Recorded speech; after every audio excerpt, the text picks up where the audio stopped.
We can give you $500,000 as a wedding gift, and that's just the start.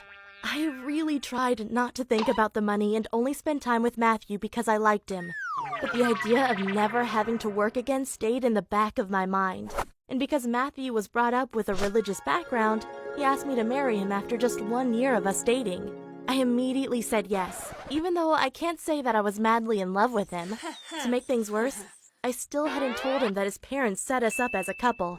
I was just too scared it would destroy our relationship. Once we were married, I enjoyed my new relaxed rich life where I didn't have to work. But it got so boring after a few weeks that I quickly found a new job as a high school teacher. And it was so much fun, especially because I met Derek. He was a math teacher and I could never stop laughing when he made fun of me for only being an English teacher. Spending time with Derek felt like magic, and that confused me. Had I made a mistake by getting married to Matthew? I wasn't sure, but Matthew was already trying to get me pregnant.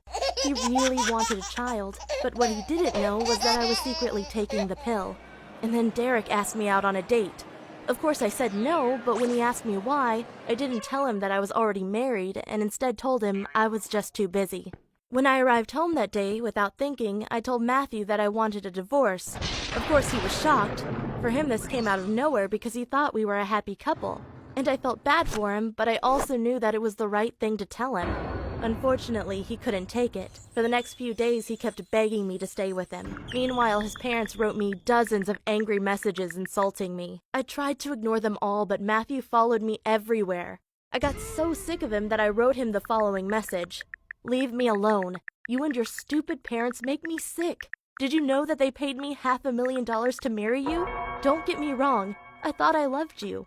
But now, I know that I don't, and I'm sorry it took me so long to realize it." He responded, "How could you do this to me?"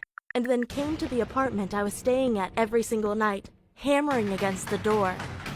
In the end, I even had to get a restraining order because while I was on a date with Derek, he came into the restaurant and made a huge scene, screaming at me and calling me names. Afterward, I had to tell Derek the whole story of how I had married Matthew. It was quite embarrassing, and I'm pretty sure he sees me in a different light now. I hope he isn't scared that I'm gonna lie to him just as I've